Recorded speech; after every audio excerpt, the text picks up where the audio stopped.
Katie. I'd like to call up Chris, a member of the UAW rank and file, to talk more about the UC worker struggle and how it's connecting to the broader struggle at hand. My name is Chris. I am a rank and file organizer with UAW 2865. I'm a Ph.D. student in English, and I'm also an international student here. I'm from Ireland. First off, I'd just like to thank this group, the Cal Revolutionary Students. You've been really great allies from day one, especially Colleen on that first day, helping us out with the extra bullhorn, leading chants. And yeah, you've been showing up in support of our strike. Many of you are also on strike with us right now. And I appreciate your solidarity. What I'm going to do is read a statement of solidarity and an analysis put out by some rank and file workers currently on strike at UC Santa Cruz just a few days ago. So these aren't my own words, but I 100% endorse them. Okay. There is a common thread that runs through the current plight of railroad workers and the largest strike in the history of higher education at the University of California. And this common thread is the question of who sets the terms of workers' struggle. This question is posed in different ways. For instance, in the largest strike in the higher education sector across the UK, with the University and College Union, UCU, and most characteristically in the astonishing working class struggle waged by the rail, maritime, and transport workers in that country, as the House and the Senate in the US compete in a perpetual race to the bottom. A race they now think is over. A race to the bottom exemplified by the suppression of the will of the rail workers in the US. Workers must carve out a unified path forward, even as previous options are seemingly foreclosed. For us, this means further widening the window created by tens of thousands of academic workers at a time when so many forces, our employer, government, and labor liberals alike, conspire to close the gap between the transformative character of our strike demands and the status quo that generated them. At UC Santa Cruz, at UC Berkeley, and across the University of California, we are building towards a long-haul strike. We have argued that only through continuing to utilize and sharpen the strike weapon can we win our demands. This holds true whether or not a tentative agreement is reached within the coming hours or days.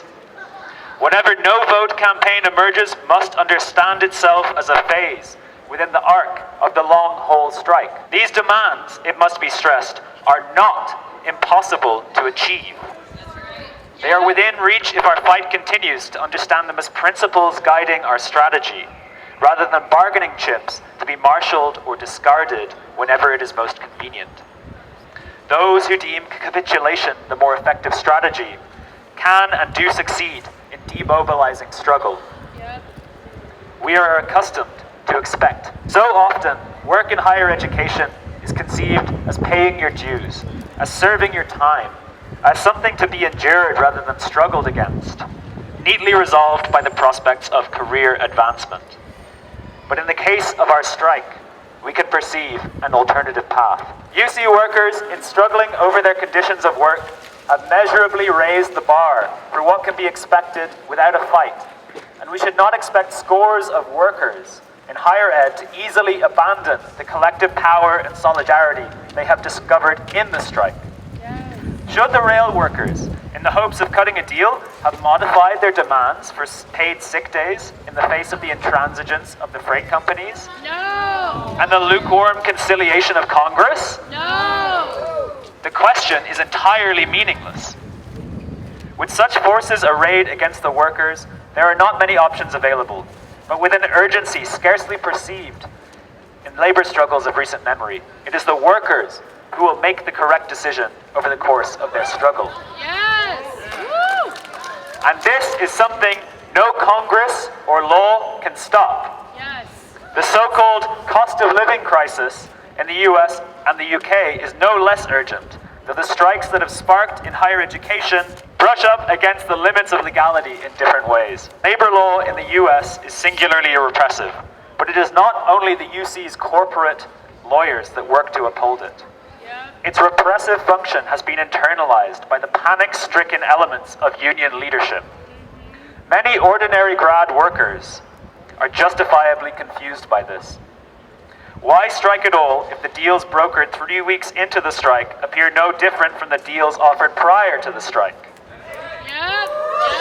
If this is the practice, what must be concluded is that concessions granted through the strike were concessions accepted before it began, and it is the strike itself which must be conceded next. There is an alternative conclusion, however, and one demonstrated by the workers at UC, at UCU, rank-and-file workers in the Union of Brotherhood of Maintenance of Way Employees and BRS, among others, as well as rank-and-file workers in the RMT in the UK. When workers stand up for themselves collectively and persist in doing so for as long as they deem necessary, existing labor laws and the desperate declarations of politicians are merely pieces of paper. It is clear that the struggles in the freight industry, those springing from the grueling conditions faced by workers there, are remarkably relevant for grad workers struggling to make a living in higher ed, and vice versa, as the rail workers themselves have acknowledged over the past weeks and here today. The current rail barons have refashioned the industry in the image of their 19th century predecessors. Just as UC has attempted to reimagine the public system of higher ed as a vast sequence of private exchange run by administrators with no educational background or mandate. While UC has used public education as an alibi for its private investments, the freight companies, lacking such formalities, have carved out a system to all but ensure the desperation of its workers as the condition for its profits. Is this a difference in degree or a difference in kind from higher ed, where unionized workers are pitted against each other over an ever-shrinking pool of resources, and whose contract expiration serves as a reminder that they could always lose what they already have? One thing is clear. In whatever sector, in whatever location, the terms of workers' struggle will be set by the workers themselves. Solidarity forever!